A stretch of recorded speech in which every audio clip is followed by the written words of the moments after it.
नमस्कार मंडळी, श्री स्वामी समर्थ. तर बऱ्याच मुलांचं आणि मुलींचं लग्न हे ठरत नाही. लग्नात काही ना काही प्रॉब्लेम अडचणी या नेहमीच येत असतात, त्यामुळे मुलांचं लग्न ठरत नाही. तर बघा, आजच्या व्हिडिओमध्ये मी तुम्हाला एकदम साधा आणि सोपापर्यंत खूप असा महत्त्वाचा उपाय सांगणार आहे.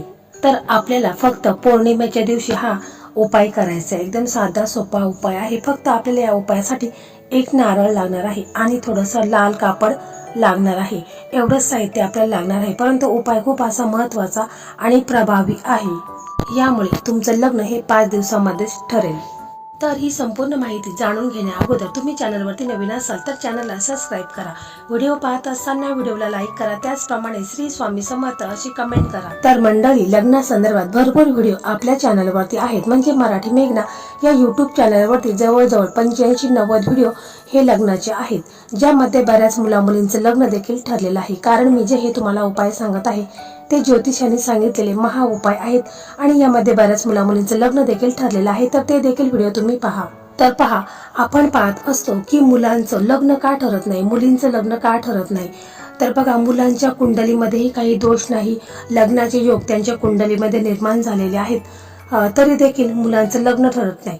कारण मुलगा चांगला जॉब करत आहे किंवा मुलगी चांगला जॉब करत आहे, दिसायला देखील छान आहे, त्यांचा रेकॉर्ड देखील चांगला आहे, घरची परिस्थिती देखील चांगली आहे, सर्व काही ठीक असताना देखील मुलांचं लग्न ठरत नाही. तर याला एकच कारण आहे, तर ते म्हणजे आपली कुलदेवी किंवा कुलदेव.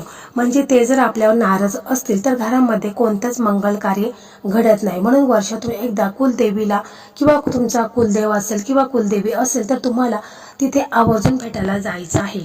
आपला कुलदेव आहे, कुलदेवी आहे, तर हिचा कुलाचार देखील करायचा असतो, मानपान करायचा असतो, ज्यामुळे आपल्या घरावर कोणतेच संकट, अडचणी, समस्या येत नाहीत आणि मुलांचं लग्न देखील ठरत असतं. जर कुलदेव किंवा कुलदेवी नाराज असेल तर घरात मंगल कार्य घडत नाही. त्यामुळे आपल्याला हा जो उपाय आहे तर पौर्णिमेच्या दिवशी करायचा आहे. कारण पौर्णिमेच्या दिवशी आपण हा उपाय केला तर त्याचा जास्तीत जास्त लाभ हा आपल्याला होणार आहे. आणि तुमचं जे कुलदेव असेल किंवा कुलदेवी असेल, म्हणजे आपण बघतो बघा, प्रत्येकाचा कुलदेव वेगळा असतो आणि कुलदेवी असते. तर ज्याचा कुलदेव असेल किंवा कुलदेवी असेल तर त्यांनी त्यांची सेवा करायची आहे. कारण लवकर लग्न जमण्यासाठी कुलदेवीची सेवा हा अत्यंत प्रभावी उपाय मानला जातो. तर बघा, हा उपाय आहे तर हा उपाय एकदम साधा सोपा आहे. हा उपाय कोण करू शकतं, तर मुलाची आई करू शकते, वडील करू शकतात, भाऊ करू शकतो, मुलाची बहिणी करू शकते, घरातील कोणत्याही सदस्याने हा उपाय केला तरी देखील चालेल. परंतु जर मुलं स्वतः असतील, म्हणजे मुलगा किंवा मुलगी जर घरी असतील तर त्यांनी जर हा उपाय केला तर अतिशय उत्तम आहे. परंतु मुलं जॉब निमित्ताने, व्यवसाय निमित्ताने बाहेर राहत असेल तर मग घरातील कोणत्याही सदस्याने केला तरी देखील चालेल. परंतु हा उपाय आपण करत आहे तर तुम्हाला तुमची कुलदेवी माहीत असायला हवी किंवा तुमचा कुलदेव असेल तर तो माहीत असायला हवे. म्हणजे बघा, तुळजाभवानी हे देखील कुलदेवी आहे. म्हणजे बऱ्याच जणांची तुळजाभवानी कुलदेवी आहे. तसेच बघा, खंडोबा हा कुलदेव आहे. परंतु बघा, आपण गावाकडे पाहत असतो की कुलदेव आणि कुलदेवी ही एका घरामध्ये, म्हणजे कोणतंही एका घरामध्ये त्यांचं मंदिर वगैरे बनवलेलं असतं आणि मग अशा मंदिरामध्ये आपण जायचं आहे. म्हणजे आमच्याकडे ठाणे जिल्ह्यामध्ये अशा प्रकारेच कुलदेवीचं आणि कुलदेवांचं हे एखाद्याच्या घरामध्ये मंदिर छोटंसं असतं आणि तिथे जाऊन बरेच जण देवीची ओटी वगैरे भरत असतात किंवा तिथे जाऊन दर्शन वगैरे घेत असतात. म्हणजे कुलदेव आणि कुलदेवीचं दर्शन वगैरे घेत असतात. परंतु तुमच्याकडे कशा पद्धतीने कुलदेव आणि कुलदेवी कुठे असतात तर हे तुम्हाला माहीत असायला हवे. तिथेच तुम्हाला जाऊन हा उपाय करायचा आहे.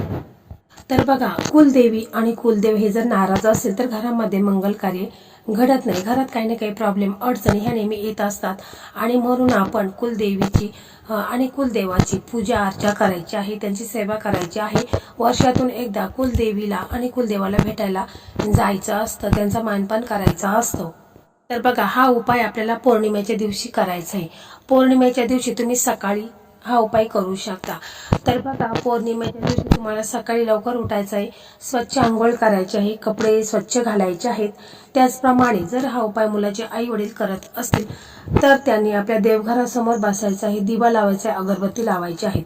आपल्या देवघरासमोर जे आपले इष्टदेव आहेत, कुलदैवत आहेत, श्री स्वामी समर्थ महाराज आहेत, यांना मनापासून तुम्हाला प्रार्थना करायची आहे। आणि आपले कुलदेवी आहे, कुलदेव आहे, त्यांना देखील प्रार्थना करायची आहे की माझ्या मुलांच्या लग्नात जो काही विलंब झालेला आहे, लग्नात काही ना काही प्रॉब्लेम अडचणी या निर्माण झालेल्या आहेत, तर जो काही दोष मुलांच्या कुंडलीमध्ये असेल किंवा अन्य काही दोष असेल तर ते दूर होऊन माझ्या मुलांचं लग्न हे लवकरात लवकर व्हावे, असं तुम्हाला पूर्ण श्रद्धेने, विश्वासाने, मनाभावाने तुम्हाला बोलायचं आहे।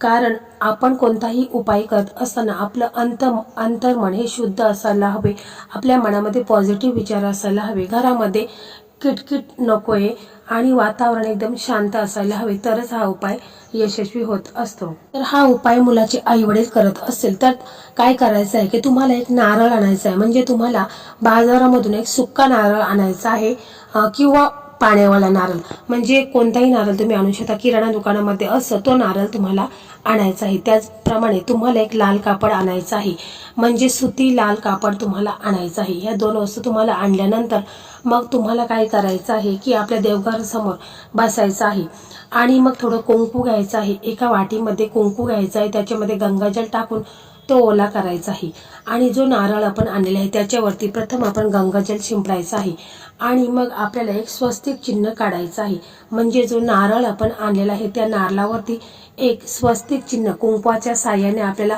व्यवस्थित काढायचं आहे, अजिबात चुकायचं नाही, तर व्यवस्थित आपल्याला नारळावरती स्वस्तिक चिन्ह काढायचं आहे। आणि मग आपल्याला एक मौली धागा असतो, म्हणजे कलावा असतो, आपण हाताला बांधतो, तो धागा देखील आपल्याला थोडासा लागणार आहे।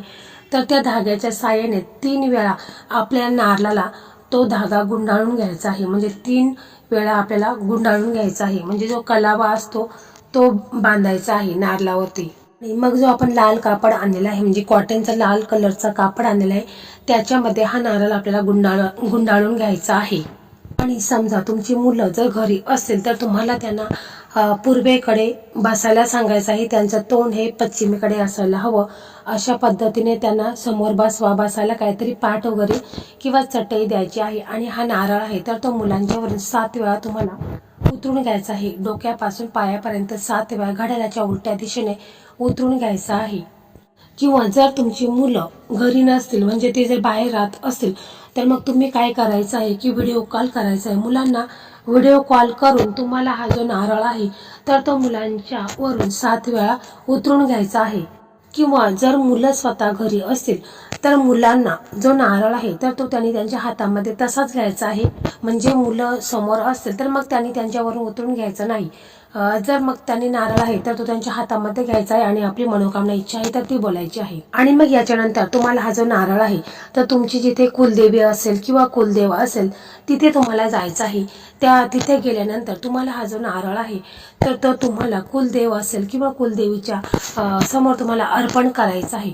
आणि मग तुम्हाला तुमचे दोन्ही हात जोडायचे आहेत, मनापासून प्रार्थना करायची आहे की माझ्या मुलांच्या लग्नात जो काही विलंब होत आहे, लग्नात काही ना काही प्रॉब्लेम अडचणी ह्या निर्माण झालेल्या आहेत, मुलांचं वय उलटून चाललेलं आहे तरी देखील लग्न ठरत नाही, तर असं तुम्हाला पूर्ण विश्वासाने, श्रद्धेने, कळवळून तुम्हाला असं बोलायचं आहे।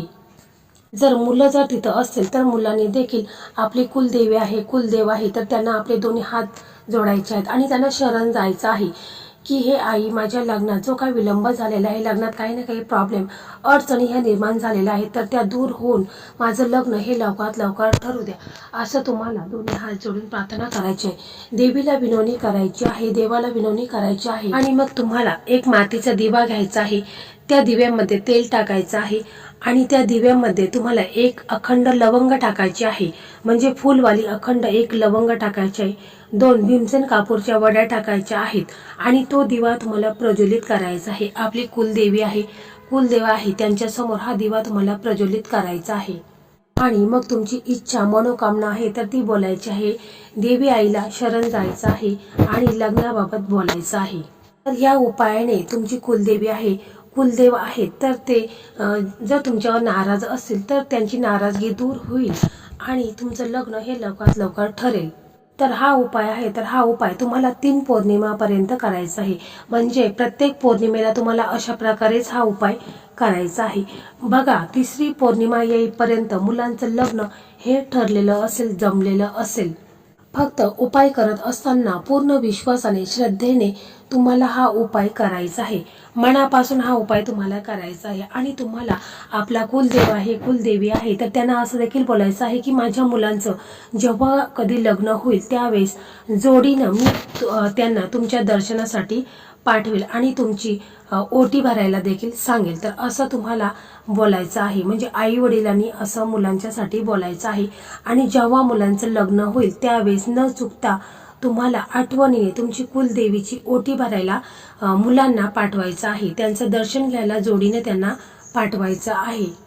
तर बघा, एकदम साधा सोपा उपाय आहे. हा उपाय आवर्जून करा. बघा, काही दिवसातच मुलांसाठी स्थळ यायला सुरुवात होईल आणि 3 पौर्णिमे यायच्या अगोदर मुलांचं लग्न हे ठरेल. तर मंडळी, अशा प्रकारे आजचा हा व्हिडिओ होता. हा व्हिडिओ तुम्हाला कसा वाटला कमेंटमध्ये नक्की सांगा. व्हिडिओ आवडला तर व्हिडिओला लाईक करा, शेअर करा आणि चॅनलला सबस्क्राईब करा आणि तुमच्या इतर मित्रमैत्रिणींना देखील शेअर करा. धन्यवाद. श्री स्वामी समर्थ.